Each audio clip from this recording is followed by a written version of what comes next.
Welcome back, everybody. As you can tell, we're in a car yard, and that's because another thing that people often struggle to figure out, where do you start, where do you end, it has to do with buying your first car. There's so many things that you need to take into consideration, and that's what we're about to talk about. We're at Windsor Motors, which is on Kiambu Road, and I've got Regan Kibugi, who's the MD, and he's been dealing with cars for 15 years. Welcome. Thank you. First things first, what are the many options available, or what are the options available rather, for someone who's looking to purchase a car? What are the different ways that they can do that?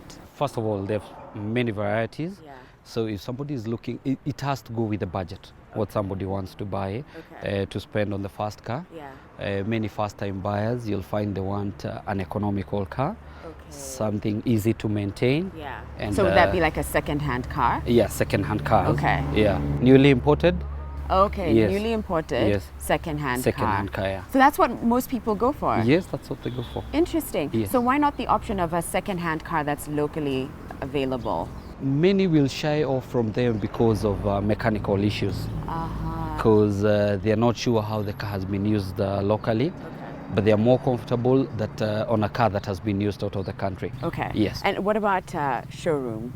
Going into a showroom and buying your very first car, mileage is at like 0 or like 1 kilometer. Is that an option that many first-time buyers take? Not quite, because of the price. Yeah. They're quite expensive out there. Yeah. I think then the cheapest car you'd find in the market right now, it's a VW Polo, the one they're doing at Thika, and it's going for 1.7 million. So you'll find many buyers, they don't have that kind of money. Especially for first time. Yes. So what are the things that one should consider or should be looking out for? How do you know that this is a good quality car and not something that will break down in a few months? First, the mileage. Okay. You check on the mileage. What are the numbers that we should be looking out for? Mileage below 80,000 kilometers, Yeah. that should be a good car. Okay. Then when you're buying a newly imported car, you check on the import papers. You should ask the dealer to give you the import papers so that you can check the grade, the auction grade, when the car was bought in Japan or any other country. And what does auction grade mean? Auction grade is the rating. Okay. So I'll give you an example of how they go.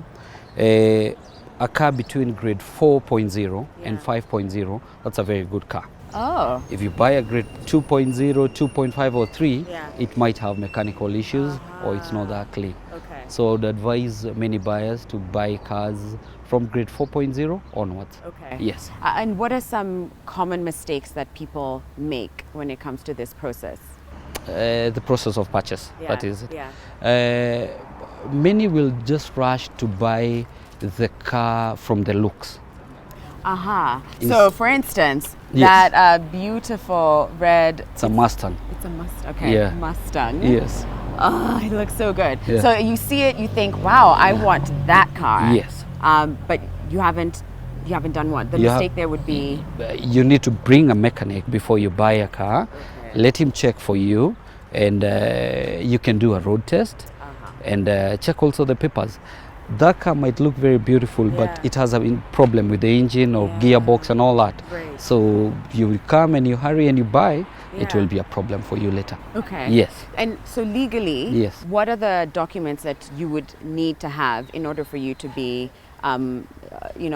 be able to purchase a car with ease? You'll need the logbook.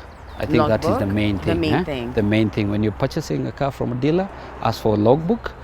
So that when you're doing the transaction, you know after the sale, you'll get the original logbook and transferred to your name. Right, because logbook affirms that it does actually belong to the person who's selling the car to you. Yes. Because that's another, I guess, many ways that's another way that people can be conned. Yes. Right?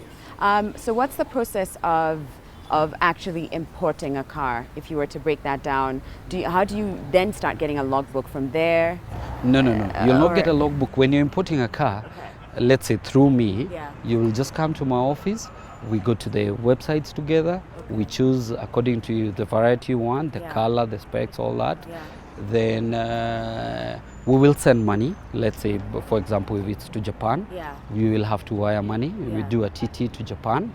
Then Japan, a car from Japan or even UK should be in the country within 30 to 45 days. Oh. Maximum 60 days. Okay. So once we send the money, and most dealers in Japan or UK, they'll ask for like 70% of the cost of the car. Okay. So once they ship the car, before they send you the import papers, you'll have to clear the balance with them.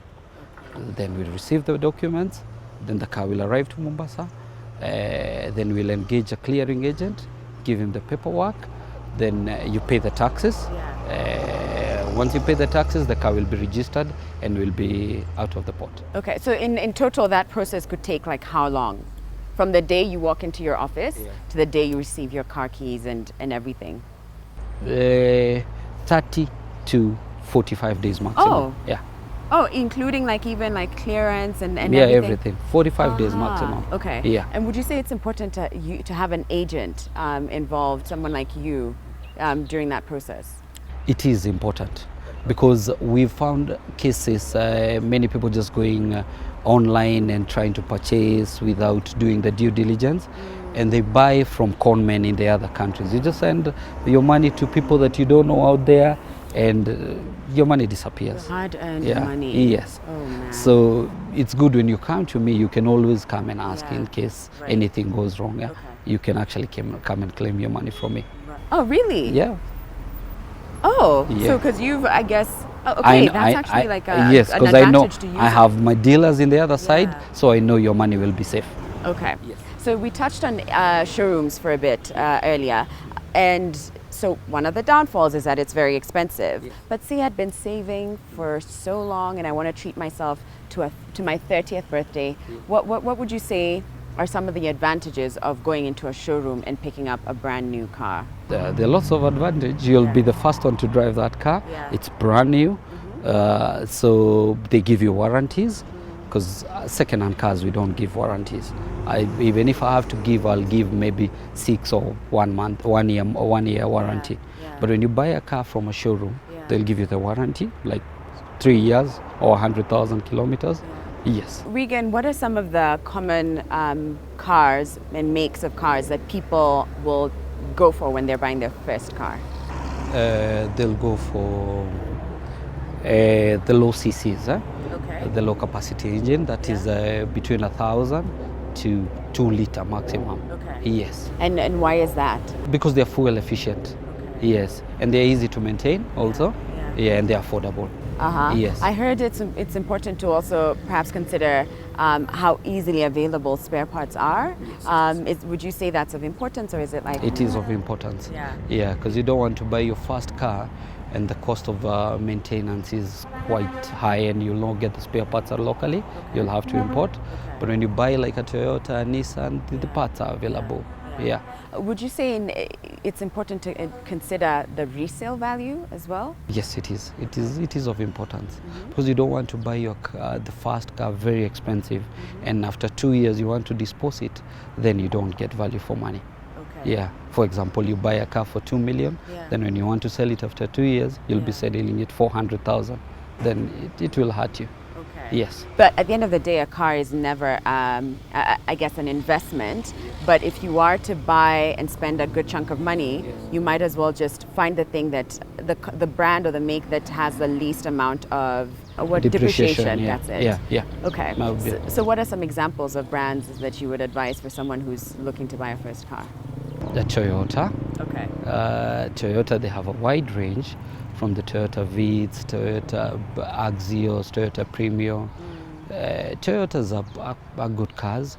Nissans are also good cars. We also have the Suzuki's, the Honda Fit. Yes. Okay. Yeah. So I guess it depends on budget and also I guess someone else's taste. Yes. So Regan, what are some of the top 3 questions that you'll hear from someone who walks into Windsor Motors for the first time looking to buy their first car? The top 3 questions that you often hear. 1, which is the most fuel efficient car? Fuel efficient. Yes. Because fuel is going up, ladies and gentlemen. It's going up. Second, as you said, on the spare parts, they will always ask me which car will be more durable on the roads. I don't have to spend a lot of money on it. Yeah. Yes. You've been doing this for 15 years.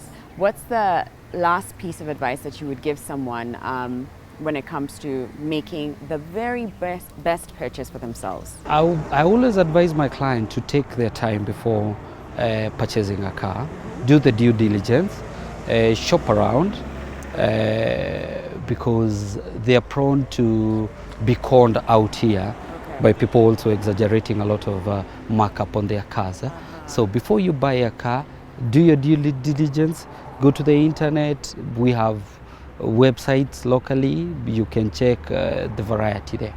Okay. Yes. Okay. So Yeah. do your due diligence. Better to be safe than sorry, Yes. and not rush. Because sometimes you get excited, because it's the first car, Yes. and you're like, I just want to get it. It Yes. doesn't matter. We'll figure it out later. But Yes. better safe than sorry. Better safe than sorry. All right. Well, thank you so much, Regan. Thank you so much for visiting my place. It's a pleasure. Again, it's on Kiambu Road. Yes. Easy to find. Easy to find at the junction of Ridgeways. Yeah. Yes. So if you're looking for a car, come check out Regan. I hope you liked today's show and that you learned something new about whether, you're looking to buy a house or a ring or a car. And these are like really big moments in your life, right? So you might as well just give it the sufficient amount of attention and detail, and make sure that you're not making a mistake, because they're also very expensive purchases. Thanks for watching, everybody. We'll be back tomorrow, 8 a.m. sharp. Adios.